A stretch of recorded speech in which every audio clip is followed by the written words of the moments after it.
Hey everybody, welcome to the Honest Hour with three and myself, finest realtors in Vancouver. These are the experts right here.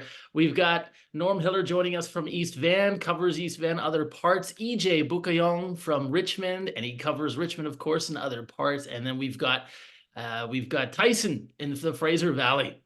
Gentlemen, and myself, Christian B, here in Burnaby. Now, let's jump in. I've got several topics I want to talk to you about today. What are you seeing on the front lines out there? Let's start with the market update number one. Real Estate Board came out with the stats yesterday. It says listings up 31%.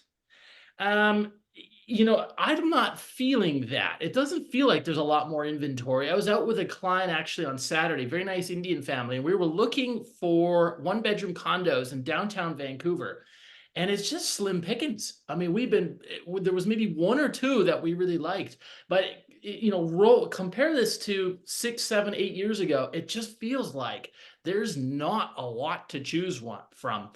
What are you seeing right now in the market? Christian, I got a listing in Olympic Village if your clients want.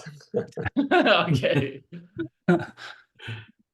What I'm seeing in the market right now is, a lot of people say, oh, the market's crazy. I'm not seeing that it's absolutely crazy. I'm seeing, a typical slow spring start. Things are moving, but the properties that are going into multiple offers are generally speaking underpriced or priced right where they should be selling at. And those are the ones that are getting multiple offers. I see a lot of listings 60, 90, 120 days on the market if they're overpriced. And I don't know why, but all these buyers continually line up and, try to compete when they could just be putting in reasonable offers on these properties that are sitting. So I'm seeing a decent market, but it's not absolutely crazy. Gentlemen. Yeah, so one thing that I've kind of noticed is that more listings are starting to come on the market, but we've been kind of so low with inventory that it's not as if it's making a huge difference because we're still kind of playing catch up. As what Norm kind of mentioned, some of these properties that are well priced, that show very well, there seems to be a good amount of demand, and you may see some multiple offers. There are some properties, though, that don't show too well and are on the market because they're kind of priced a little too high. And those ones are still kind of sitting on the market. So it definitely is kind of picking up from my understanding, but I wouldn't say it's a hot market right now. Yeah, Fraser Valley has been a little bit different. We're seeing more supply definitely coming on the market. We've had a number of people call. I'd say like our listing and buying consults that we've done at this point this year, we're 3 times higher than we were last year at this point. And so a lot of people are wanting to list their places. So we're seeing a lot more, supply, like what you're saying, Christian, coming on the market in Fraser Valley. But detached has been what's been the hot thing out here. And I think it's because the price point's more affordable in the Fraser Valley. In particular, Mission, we saw a 5% increase month over month in price on the home price index. So that's pretty surprising to see that. Everything else has been around 2% increase. But so like the detached market, I think people are looking for opportunities because they're sensing we're at a bottom with this. But so it's been probably a little bit hotter out in the Fraser Valley than what you guys are experiencing in Greater Vancouver. But yeah, we're seeing more and more supply coming on. And you're right, like if something's priced sharp, then people are jumping on it, and we're seeing some multiple offers in those situations or people buying those things up pretty quickly. But that's what we're finding out here. Why the attention? Why the interest in Richmond, in Mission right now? I think the price point, I had clients buy a 4-bedroom house, a 2-bedroom suite on the downstairs and 2 bedrooms upstairs, and they bought this place. Now it was in a area that it's supposed to be getting developed eventually in a couple of years, but they bought the house for 675 or 765 with that. So a house with a suite, when that's not a bad price, and houses are sitting around the 1 million mark for a detached house on average, or just below that, which is not bad for a lot of people. So I think they can look at that and go, okay, we can probably at least get that, and we'll see the value come in. And I think Mission and the Valley was hit the hardest during during the last 2 years. So I think now we're just starting to see a little upswing from that and a recovery. How much can you rent a basement suite out in Mission? In Mission, I'd say a 1-bedroom suite conservatively around $1,300 a month. Okay. Okay. So it takes that maybe $4,500 mortgage payment down to about $3,200 a month for the couple buying it, right? Okay. Yeah. Interesting. I that. keep calling Mission Richmond today. I don't know if the two are similar. Much coffee or not enough coffee? Just the one cup, Norm. I guess I was surprised with the downtown market. I mean, you know, we're always working with our clients. I think like yourselves, I'm very client centered. So, you know, you may have a phase where, or a cycle where for the next 2-3 months, you're really focused on 1-bedrooms downtown. And then you're maybe focused a little bit more on townhouses in Burnaby and Coquitlam. And just the price points for a decent 1-bedroom downtown, it's 700 plus. I mean, you can't Wow. get anything really less than that. If you want a balcony, if you want a parking spot. And just absolutely really nothing. There was one unit and it's facing a future construction site on the second floor. And it's tied to a long-term fixed tenancy. And it just made no sense for our clients. The numbers say that sales are up 13.5%. Are you feeling that? Are you feeling a lift in the activity? We are out here for sure. Mm. Yeah, I definitely think it's picked up. I mean, there's no hiding the fact that it's picked up to some degree. But again, like it's really, it depends what inventory is out there. I have 2 sets of clients that are very active at the moment. One's looking for a 3-bedroom, and I mean, there's just not a lot of 3-bedroom condos out there, and a lot of people do migrate towards townhomes, but there's just barely anything out there, you know, for what they're looking at. Other clients of mine, we got an accepted offer last night. We were looking around. Well, this place is looking at offers on, you know, last night. We were the only ones. We called them out on it. We knew that we'd probably be the only ones because there's 2 other ones identical in the same complex. And in North Burnaby, there's enough 2 bedrooms available to, you know, to pick and choose from. So we actually got it for 30,000 less, and they were holding off with offers. So it really depends what other comparables are out there available. You know, if there's enough inventory, it's going to be fine. You can probably, you know, negotiate a bit.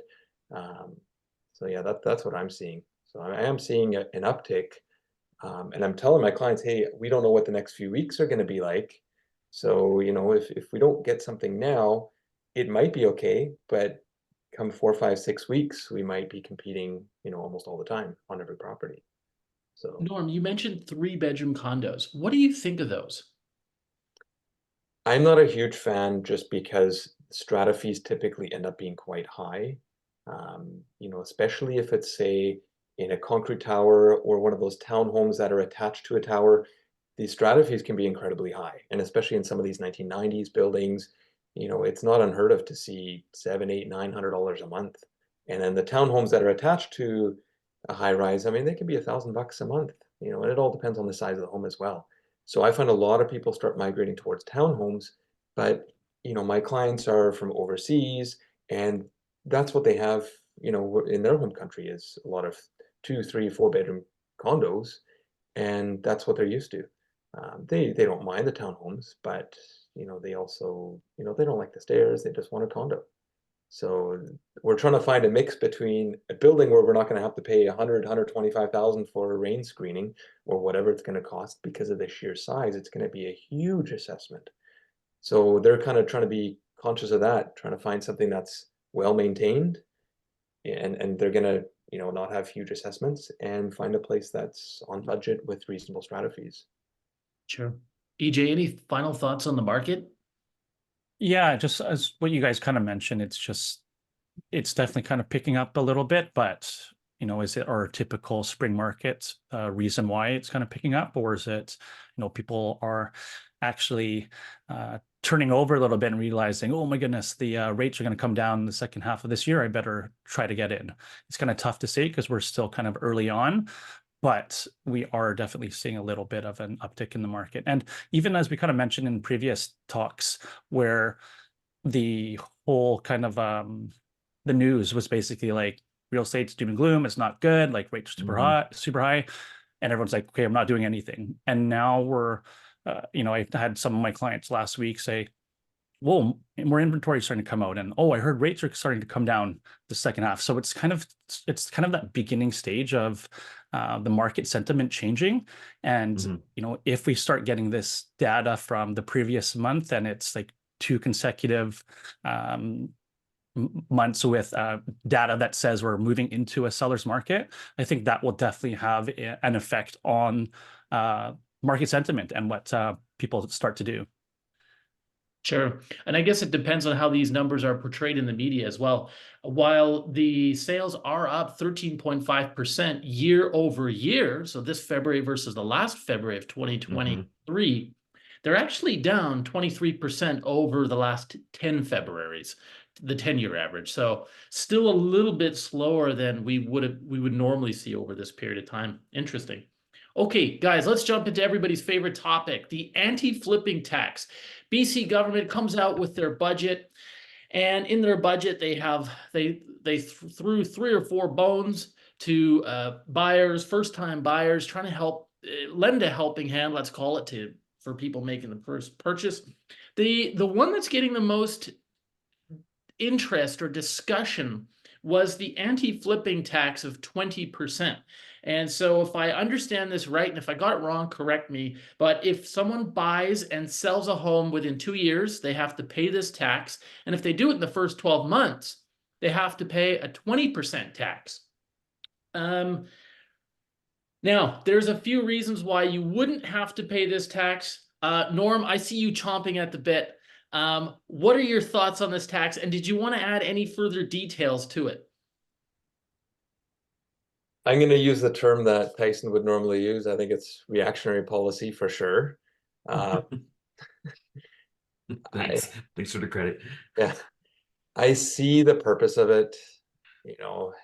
Here's the thing. I've worked with a lot of contractors flipping properties.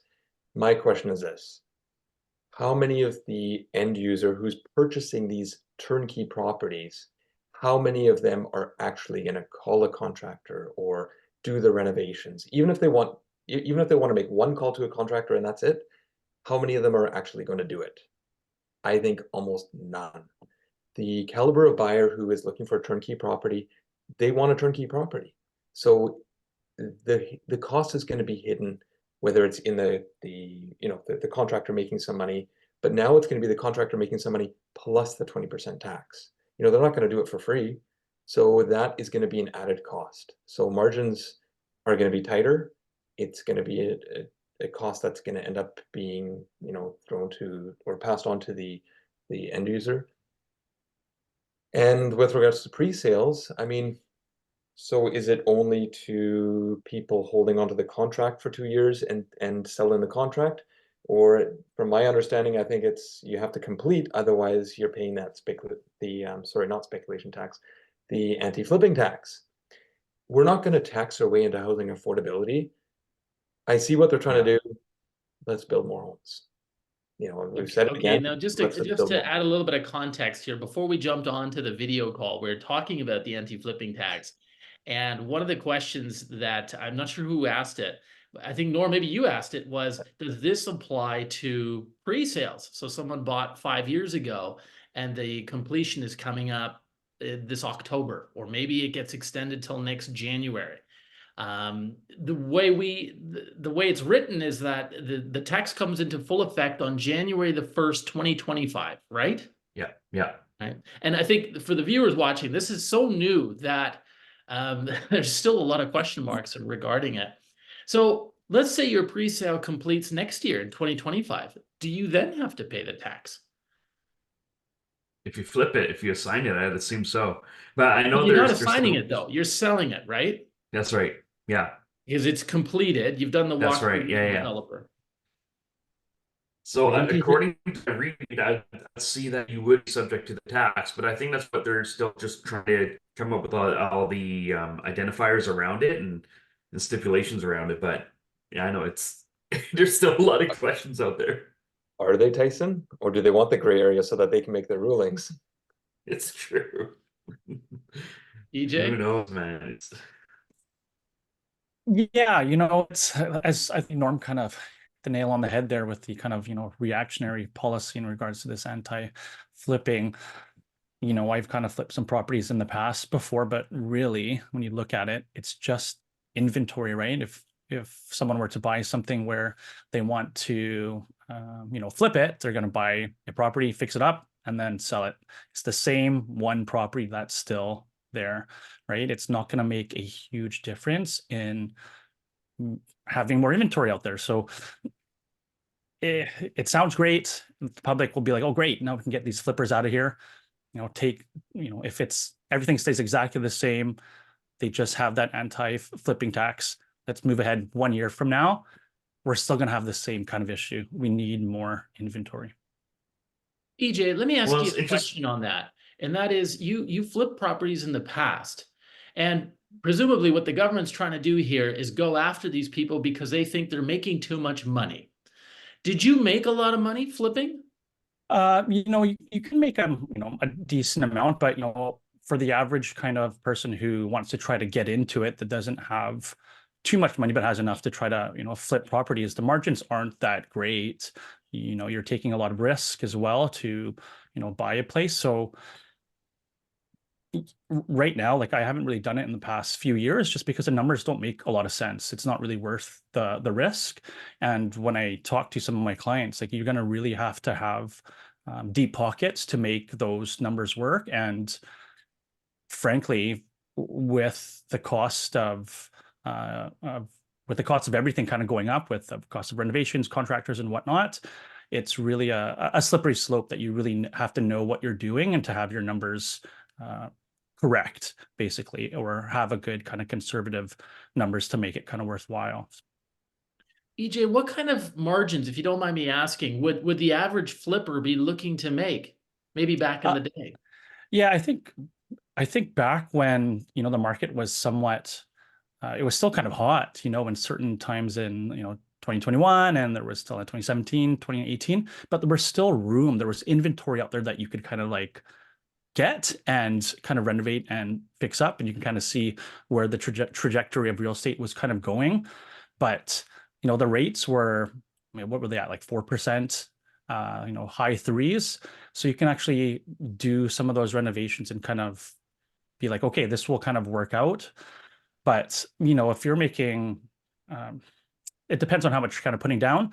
But if you're making a good like 20 to 40 to 60K that you can kind of see coming out of that flip, you're doing okay. And that's what for like a condo, or that's basically like for a condo. Townhouses, you just want to have, the higher you go, basically the better return you better get, because you're adding on that extra risk.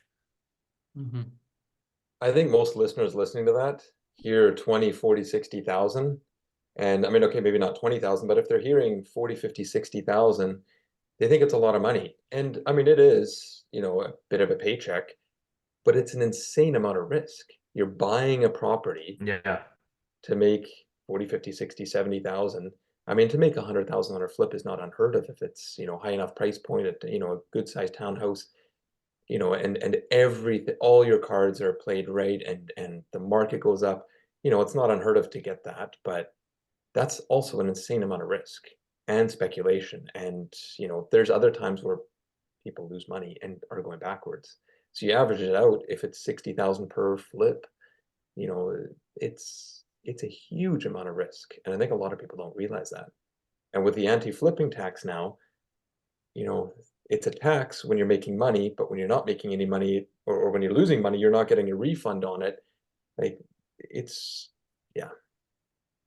Mm-hmm. Yeah, you got to keep in mind too, when people think of flipping, they think of your shows on TV where it's somebody's going, "Hey, I bought this property for $100,000. We put $40,000 in. Now we're selling for $300,000." And it's like, first of all, it's TV math. Like, I don't know if those always make sense or add up. Secondly, we're in one of the most expensive real estate markets in the world, where we're at, and the margins are a lot smaller and narrower when it comes to flipping. I was just looking at some information from the BC Real Estate Association, where they're talking about this house flipping tax, and they just said that the flipping tax will decrease home sales by about 1 to 2% over a 3-year period. So it's actually going to have a negative effect on the real estate market, because my understanding is that the BC government is trying to free up more supply, and they're saying, well, house flippers are buying up supply, they're flipping it and turning, and they're inflating the house prices and driving real estate prices to go up. I guess that's in my thinking is what they're trying to think about it.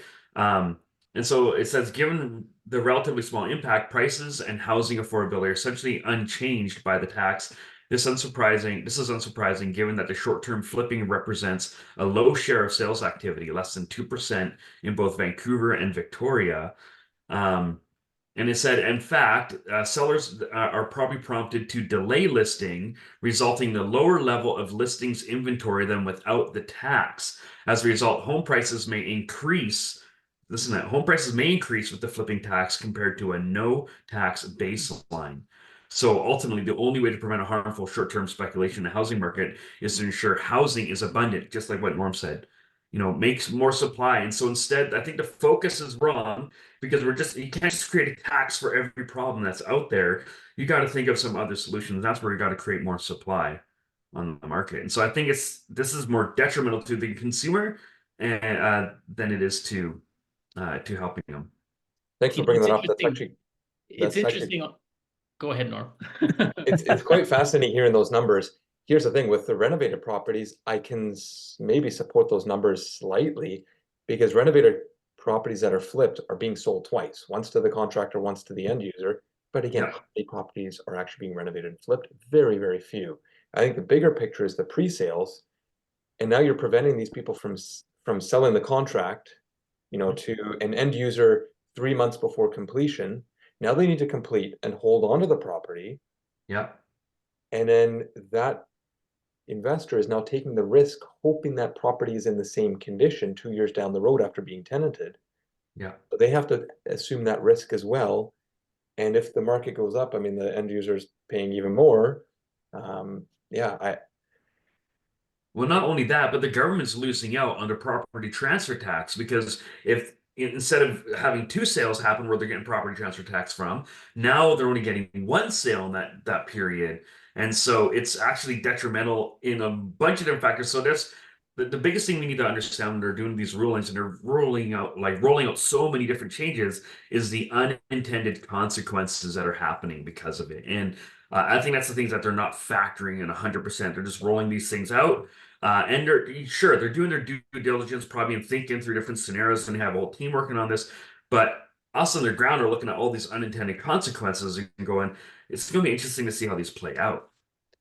And the government has already, sorry, Christian, the government has already addressed the GST and income tax. Because let's be real, I mean, if somebody buys a pre-sale at 300,000 and by the time it's completed, it's 500,000, and that the contract has been assigned once or twice, the government has already addressed that. The developer would have made that additional $200,000 and paid taxes on it, and the GST would have been collected and remitted. But we've already addressed that. So Yeah. the investor is now paying that income tax and the GST. So what difference does it really make other than to the end user? Like the tax implications to the government has already been addressed. So this is just a whole lot more paperwork. I don't see it doing any good at all. And can I say one more thing, Christian, before we wrap this thing up? Sorry, I'm gonna go now, guys. No, it's Okay. because the one thing with this too is what they're not factoring too is pre-sale sales are usually bought up by investors because they have the capital to be able to tie it up into an investment for 2, 3, 4 years. Which an end user, they don't usually have the capital to hold up a property because they still got to pay for the living expenses. They don't have the money to be able to hold up a property. And so I think it's going to really affect our pre-sale market and our developers, because developers count on a lot of that revenue. They're not allowed to usually start a project until they've raised a certain percentage before they can, start putting shovels in their ground. And so I think that's going to also affect, and we're probably going to see a slowdown. I wonder, I don't know if I can prognosticate a little bit, we're probably going to see a slowdown happen in our new developments and our new builds because they can't get the investor income that would happen through pre-sale. I'm not confident enough to anybody watching, you can tell how this topic obviously gets realtors really fired up. Tyson, I'm not willing to bet money on that. I think you could be right. Okay, no, guys, it was interesting when what I did is I went through all the listings that I have recently that I had sold, and I tried to find out for any of those listings that were bought and sold within a 2-year time period, and I came across 10, and a couple of these were where I was, I was obviously the listing agent, buyer, and then the buyers sold it within 2 years from purchasing it from us. Of the 10 that I was a part of and not part of that followed a listing that I had sold, 5 lost money. A few of them lost it quite handsomely. 2 came away just barely scraping by, and 3 would have made money. And these 3 would have been back in the 20 teens, and Wow. 2016, 2017, when the market had a real tailwind. And I remember a flipper coming into my open house, and we had a bit of a discussion about this. And what he said is, I don't even think I need to renovate these condos when the market is good. I just need to buy and hold on to it. And I would have made money. And he said that when the market really wasn't moving, he was putting himself at risk for the very reasons that we're talking about here today, is that you've got your labor, you've got your materials expenses, your holding costs, the mortgage that you outlay, all of these things. He said if the market wasn't moving with you, it didn't even make sense to get into a flip scenario, which I think is what EJ was saying earlier. It made more sense when the mortgage rates were a lot lower versus now. So is this tax too late?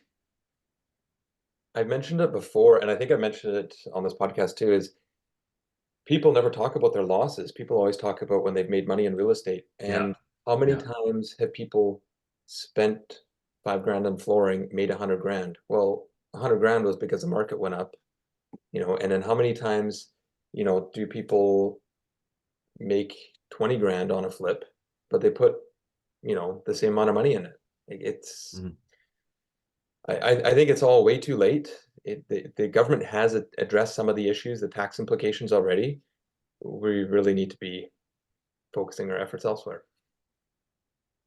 Yeah, and also out here in the valley, we have a lot of young families, and I've spoken with 2 in the last month who are young families who have a couple children now. They're in a 2-bedroom condo. They need to upsize, but if this tax were into play right now, they'd be punished. It'd be punitive for them because they want to upsize and be able to move into something bigger, but they'd have to wait now further before they can do so because they would be taxed on this theoretical flipping tax. So I think that's another consequence of it too. Now, they did say there were some exemptions. One was a job relocation. Another one was divorce. There's several others. I don't know. Death, EJ, do you disability. recall the others? Yeah, death, I was going to disability. mention that. Yeah, that there are some kind of exemptions. I think you kind of mentioned quite a bit of them, but that's where it kind of gets into the gray area there, right? Because what if you really just need to move, like you have an extra kid and you need that extra space, or you're maybe it's not a relocation, but you work from home and now you need an office. Like, how does that kind of come into play into exemptions?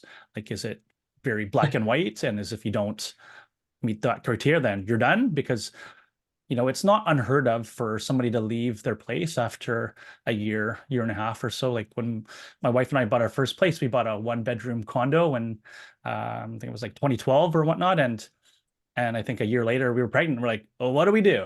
All right, like it was just, we didn't really think too much and just kind of got it, and then we're like, oh, we need more space. So there are some things that kind of happen in life that don't fall under those exemptions. It'd be interesting to kind of see, because I think a lot of people now, you really have to, the way we have to advise our clients is if they are very black and white, it's like, hey, you really need to stay in this place for at least 2 years because you will be taxed if you have to move. Right? Or file for divorce and then get remarried after you've earned the property. That's what I know someone who can officiate a wedding, so don't worry about it. What was that, Norm? I said, I know someone who can officiate a wedding, so Don't go there. One quick question I have: has the government made any indication? Is this a net amount lift? I mean, is this including or excluding property transfer tax? Like, if you're leaving in a year because you have a kid and that's not an exemption, which I'm pretty sure it will be, but I mean, by the time you factor in property transfer tax, all the costs of buying and selling, I mean, some of these people aren't going to be making any money. But No. paper without these deductions, you know, the government may want their 20%.